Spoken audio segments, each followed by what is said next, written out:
1971 एक ऐसा साल जिसने भारत का इतिहास हमेशा के लिए बदल दिया। लेकिन जो आप जानते हैं वो पूरी कहानी नहीं है। युद्ध के मैदान पर गोलियां चलती हैं, लेकिन असली खेल पर्दे के पीछे खेला जाता है। और उस पर्दे के पीछे था एक ऐसा नेटवर्क जिसके बारे में दुनिया को आज भी पूरी सच्चाई नहीं पता।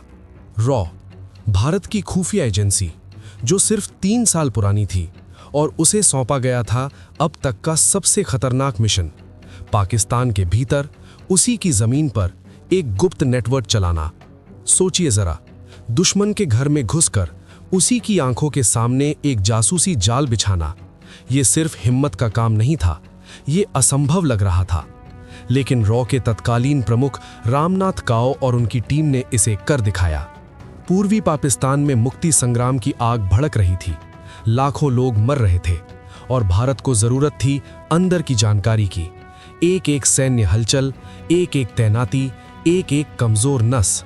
रॉ ने मुक्ति वाहिनी के साथ मिलकर ऐसे स्थानीय सूत्र तैयार किए जो पाकिस्तानी फौज की हर गतिविधि की खबर दिल्ली तक पहुंचाते थे। ये नेटवर्क इतना सटीक था कि भारतीय सेना को पता होता था कि कल पाकिस्तान कहां वार करेगा। और यही इस ऑपरेशन की सबसे बड़ी ताकत थी और सबसे बड़ी कमजोरी भी।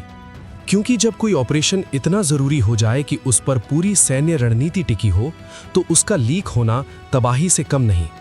और फिर वो हुआ जिसका डर था। नवंबर 1971 के आखिरी दिन थे। युद्ध की औपचारिक शुरुआत होने में बस हफ्ते भर का वक्त बचा था।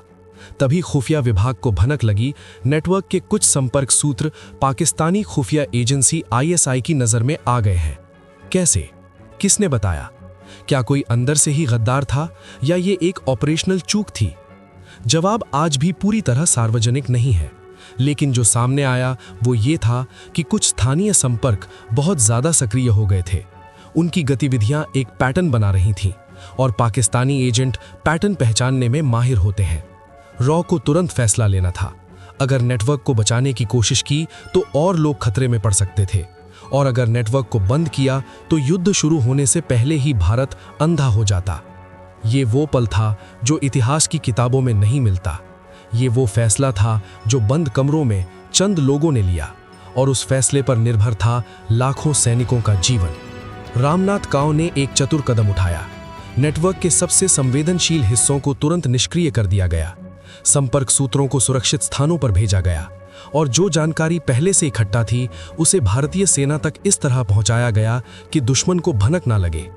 3 दिसंबर 1971 को जब युद्ध आधिकारिक रूप से शुरू हुआ, भारतीय सेना पूरी तरह तैयार थी, और पाकिस्तान को समझ नहीं आया कि भारत को उनकी हर चाल पहले से कैसे पता थी। 13 दिन, बस 13 दिन में युद्ध खत्म हो गया और एक नया देश, बांग्लादेश, दुनिया के नक्शे पर आ गया। लेकिन इस जीत के पीछे जो असली नायक थे वो कभी परेड में नहीं चले, उनके नाम कभी अखबारों में नहीं आए। उन्होंने अपनी जान दांव पर लगाई और इतिहास ने उन्हें भुला दिया। यही होता है जासूसी की दुनिया में। जीत सबकी होती है, बलिदान किसी का नहीं होता।